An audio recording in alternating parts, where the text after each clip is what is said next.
it's Nicole, and I hope you've had some fun with the crochet along that we've been doing. And I just thought I'd take a moment to pop by and show you how I like to seam crochet motifs together. So I have two different ways. The first way is you'll need a tapestry needle. And when I'm working my squares, I usually leave quite a long tail at the end of each color, and I use it for my seaming when I'm done. So what you're going to want to do is, when you're seaming this, the colors of the blocks, the adjoining colors, are going to be different. So all you need to do is make sure that you're using one of the colors in the blocks that you're seaming together. So for this block, you could either use this, I think it's jade color, or I used dark orchid for this. So I have dark orchid on my needle.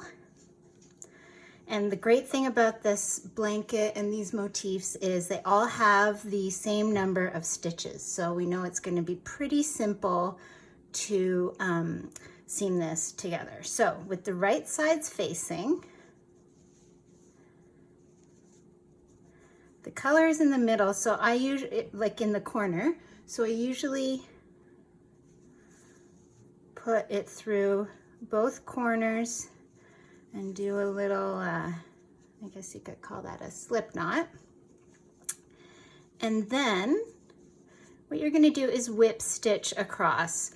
So you're gonna go through the top two bars of this square, of this DC, and do that to the adjoining DC of the other square, and so on. The second DC of the first motif with the second DC of the second motif. And don't pull too tight because you want it to lay flat. If you pull tight, it's going to get kind of buckled. So you want to keep it very even. So what you can do is keep it very loose and then lay it flat and just pull gently on it until you can see that is a fairly a very neat join. The other way you can join it, and if you don't like anything to do with needles and seaming, this is another great way to do it. You can crochet them together. So what you would do is, you're going to be working on the wrong side, so you're going to hold the right sides of your motifs together. And let's see, I will use this jade color. So what I'm going to do is I'm just going to insert it and kind of join it onto my hook. Then I'm going to work through both of these squares. You can choose how you do it. It kind of leaves a decorative ridge if you crochet through the back loops of each motif together, or it's a very tight seam if you crochet through both of the loops, which is, maybe I'll do that. So you're going to do the adjoining DC on the first motif and the second motif, and just do a slip stitch.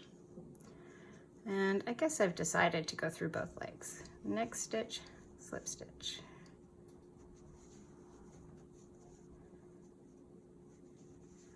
And you just do that all along. And again, both of the motifs have the same number of stitches, so you should have no problem seaming these together. And on the right side of this,